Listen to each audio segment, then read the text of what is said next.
नमस्कार. सोलकढी थाट या माझ्या चॅनलमध्ये तुमचं स्वागत आहे. आज मी इथे भाकरीसोबत खायला जाणारा झुणका याची रेसिपी दाखवते. कोणी कोणी याला पिठलं म्हणतं, आम्ही याला झुणका म्हणतो. तर झुणका सुका पण बनतो, पण मी हा लिक्विड फॉर्ममध्ये बनवते. तर त्यासाठी लागणारं साहित्य 1 वाटी बेसन आणि हे पाणी. बेसन पाण्यामध्ये मिक्स करून ठेवायचं आहे.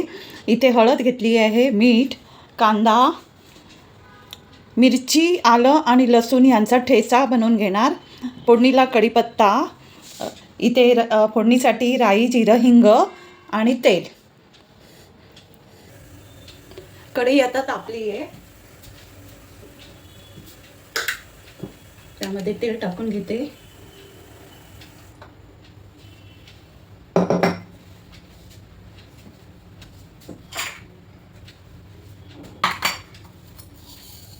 राई, जिरं, हिंग, कढीपत्ता,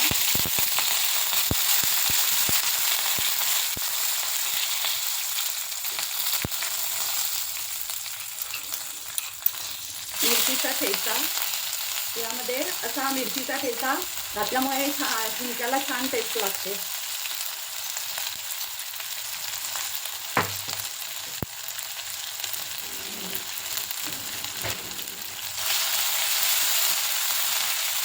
कांदा, हा एक मोठा बारीक चिरून घेतलेला कांदा आहे.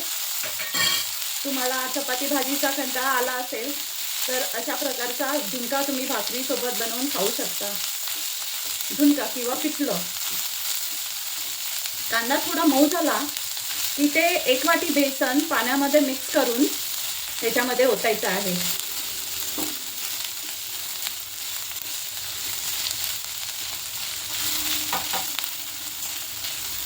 मीठ टाकून घेते.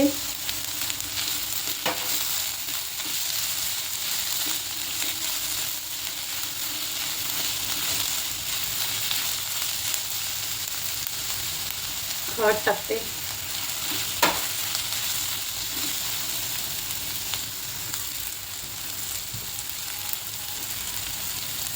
थोडी कोथिंबीर टाकून घेते.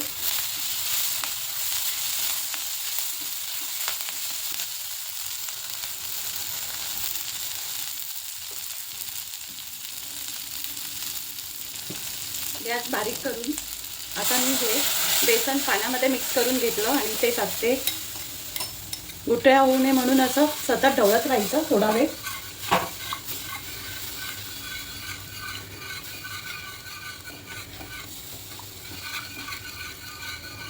थोडंसं जाड झालं